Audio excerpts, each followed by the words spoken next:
جمرة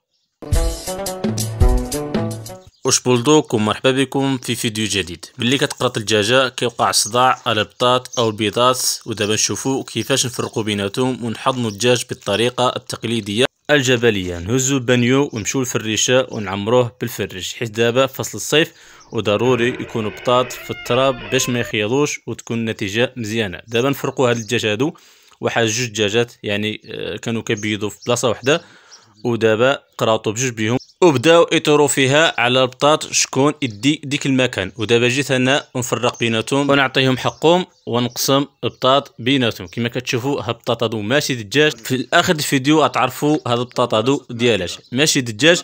ودابا كان ديك البلاصه فيها 10 بيضات وكانوا قرطانين جوج دجاجات. دابا بغينا كل وحده نحضنوها في البلاصه ديالها، ودابا نحسبوا شحال لقينا لها. 4 5 6 7 8 9 ولا صاحبي راك غلط في حسب، عاود 4 10 بيضات. وما نساوش الجمره نقيوها مع البطاط باش ما تطقش فيه من الرعاد. ايوا ها هما الدجاجات كيطيروا فيها على البلاصه. دابا نفرقوهم ونعطيو كل وحده بديالها، وهنا نفرقوا بيناتهم ونعطيو كل وحده البلاصه ديالها باش يكونوا مزيانين وما يخيضوناش البيضات يعني كاملين، حيت وحده كتخرج وحده كتدخل. دابا جلس هنايا والعاده وجلس هنا، ما بغاتش تجلس هذه والو، بغات ترجع لبلاصتها. ايوا دابا مزيان، بلاصه مزيانه وانت كتضحس مع اخرى.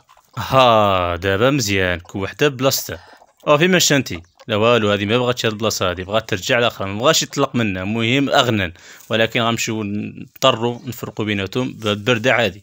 كل وحده غتمشي للبلاصه ديالها وما تبقاش تشوف اخرى، حيت اذا بقات تشوف فيها يعني كتجي لها الغيره وتزول ملا. ها دابا ملي صبرنا 30 يوم، حيت هادو البيضات د البرك او د البط كما قلت لكم يعني حتى لاخر الفيديو غتشوفوا هاد البيضات هادو ديالاش. كما كتشوفوا ما شاء الله تبارك الرحمن، 10 بيضات تفقسوا منهم 3. يلا ويلا حتى الفيديو اخر، تهلاو.